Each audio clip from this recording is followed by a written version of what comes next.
I'm using a canvas panel that I didn't like the first project I was working on, so I had wiped it off. Now you see me using Gamsol and some sap green and browns to put in a very thin underlayment. You can use any type of rush brush to just loosely scrub in that underlayment. I do think it helps to have a variety of darks, as you'll see when I put in the strokes for the grasses, because that's going to affect the final color and the whole feel of the painting. It's just going to be a lot more interesting if you'll vary that underlayment a little bit. And again, I'm keeping that first layer super thin with a solvent. Now to put in those grasses, I'm using a small angled brush with a very chiseled edge. And you would pick a brush that's the appropriate size for the canvas you're working on. I'm using primarily a phthalo yellow-green. And I'm varying that slightly with a little sap green or a little cad yellow. But let me zoom in and let you take a look at these strokes that were so simple. I'm going to slow this down slightly so you can get a feel for what I'm doing. So when I put pressure on the angle and let the full angle hit the canvas, that's where I'm getting those wide leaves. When I stand it on the edge and pull straight up, that's where I'm getting the stems. When I put the leaves in and putting a little bit of pressure, it's cutting through to that bottom layer and it's mingling those colors slightly. Here, I'm just putting in a few more verticals.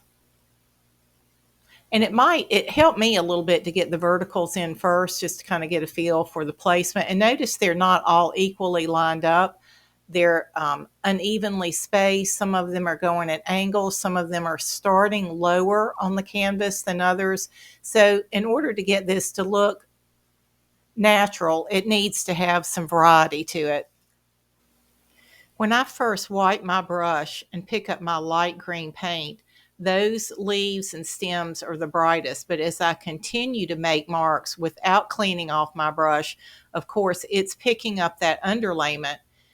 So those different stems and leaves are going to have a variety of color depending on how much they're picking up from the bottom, which I thought was very beautiful and made it very natural. Now you could choose to wipe your brush every time you dipped, but I love the variety that this gave. I thought it was very natural and very beautiful. Here I'm using the wider part of the brush and I'm just pulling it through. You can see some leaves are brighter than others, just depending on how clean my brush was when I laid that paint down.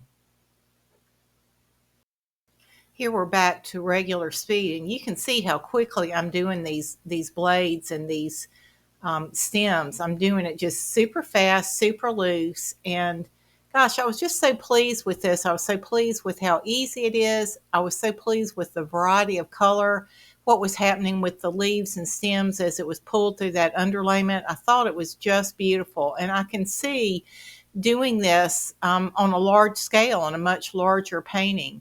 Actually, the original photograph that I was going to do was all about the little flowers, and I just sort of accidentally stumbled on this as I was putting in the bottom of it and loved this so much. I thought, gosh, this is more exciting to me than the flowers.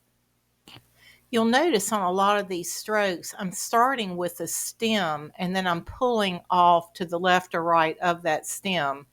And the width of the blade of grass just depends on if I use the full side of the brush or if I use the edge of the brush and how much pressure I was putting on it. And it was just so easy with this one brush. Look, I've done this whole painting just depending on how I'm turning the brush, how much pressure, if I've just dipped my brush in the paint or if it's gone through that underlayment a couple of times.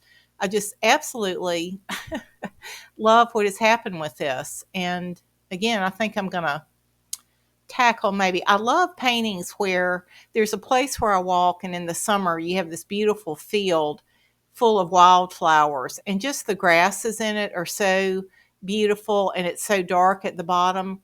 But I've never attempted a large painting doing that, but with this method, I think it could be really effective and get some spaces that are almost black to the browns, the reds. Here I'm just adding a little sky in just to again, my intention on this was to finish it and put in some flowers in this field, but I ended up just letting it be about the grasses. I didn't want to bore you with putting in the sky, but I did want you to see with that little angled brush, it was easy to go in and cut into the grasses. Of course, since that's oil and it's still wet, it will pick up a little bit of that green, but I love angled brushes for applications like this because it's just so easy to go in and cut around things that are already there. And here we have our finished little grasses. Aren't they wonderful? This probably is the shortest, most simple video I've ever done, but I was just so excited about this technique. I wanted to share it with you. Hey, if this video was helpful, I always appreciate a thumbs up. And if you'd like to go to my website, I have a free video there for you on my favorite colors. And at my website, I have some very inexpensively priced courses and shorter tutorials if you'd like to see some real-time brushwork and instruction. Thanks a lot for your time. God bless.